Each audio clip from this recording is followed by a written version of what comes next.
সফল হতে চান তাহলে শুনুন কথাগুলো। জাস্ট 1 মাস একটু চেষ্টা করে দেখুন, জীবনে আমূল পরিবর্তন আসবে। সর্বপ্রথম যেটা করতে হবে তা হলো এই মাথার মধ্যে যত সব নেগেটিভ চিন্তা রয়েছে বাদ দিতে হবে। সমস্ত নেগেটিভ চিন্তাগুলোকে আউট করুন মাথা থেকে, পজিটিভ চিন্তা করুন। আমার দ্বারা সম্ভব নয়, আমার অত টাকা পয়সা নেই, আমার বন্ধু বান্ধব কেউ আমাকে সাহায্য করে না, আমার পরিবার আমার পাশে নেই, এগুলো হচ্ছে একটা নেগেটিভ চিন্তা। এই নেগেটিভ চিন্তাগুলোকে মাথা থেকে আউট করতে হবে। নাম্বার 2, কঠিন পরিশ্রম করতে হবে। সফলতা অর্জনের জন্য ভাই কঠিন পরিশ্রম করতে হবে। দিবা স্বপ্ন ত্যাগ করে কঠিন পরিশ্রম করতে হবে এবং স্বপ্নকে বাস্তবায়িত করার জন্য হাড় অ্যান্ড সোল চেষ্টা করতে হবে।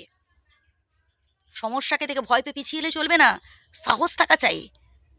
আপনি যখন ভালো ভালো কাজ করতে যাবেন দেখবেন একটার পর একটা সমস্যা যেন লেগেই আছে, একটার পর একটা বিপদ যেন লেগেই আছে। বিপদের শেষই হচ্ছে না, আর কাউকে পাশে পাবেন না। আত্মীয় স্বজন, পরিবার বর্গ, বন্ধু বান্ধব, কাউকে পাশে পাবেন না।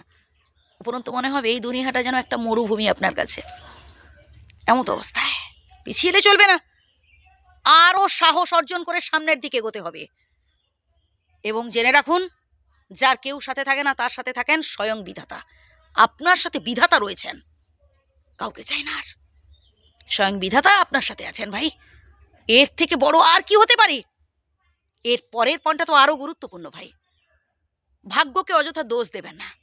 আপনি অলস হয়ে ঘরে বসে থাকবেন, কাজবাজ করবেন না, দিয়ে বলবেন ভাগ্যে নেই, এটা ভুল ধারণা। কর্মই আপনার আসল ভাগ্য নির্ধারণ করবে। কর্ম করুন, কঠিন পরিশ্রম করুন, চ্যালেঞ্জ নিন। এই জীবনটা হচ্ছে একটা চ্যালেঞ্জময় লাইফ, বুঝলেন? এটা একটা চ্যালেঞ্জময় পিরিয়ড। চ্যালেঞ্জ নিতে হবে, আমি পারবো। জীবনে যতবার ব্যর্থ হবেন এই 1 মাসের মধ্যে বারবার আপনি উঠে পড়ে দাঁড়ান আর মনে মনে বলতে থাকুন আমি পারবো। 1 মাস চেষ্টা করুন তো, বারবার চেষ্টা করুন, দেখবেন 1 মাস বাদে ঠিক আপনি সফল হতে পেরেছেন। ভাই, সফলতার পথটা এতটাও সহজ নয় যে আপনি হাত বাড়িয়ে দিলে পেয়ে যাবেন। আপনাকে কঠোর পরিশ্রম করতে হবে, দম থাকা চাই ভাই, মনের মধ্যে একটা জেদ থাকা চাই, স্ট্রাগল করতে হবে। তবেই দেখবেন একদিন সব কিছু আপনি হাতের মুঠোয় আদায় করতে পেরেছেন। এবং তার সাথে হতে হবে সৎ, নিষ্ঠাবান। সৎ হতে হবে ভাই, কাউকে ঠকিয়ে, কাউকে কাঁদিয়ে হয়তো আপনি সাময়িক সুখ অনুভব করতে পারেন, কিন্তু এটা কতদিনের ভাই? এরপরই দেখবেন আপনার জীবনে চরম দুঃখ নেমে এসছে। কারণ বিধাতা ছাড় দেন, কাউকে ছেড়ে দেন না। কেউ অন্যায় কাজ করে রেহাই পাবে না তার কাছে। ভালো থাকবেন।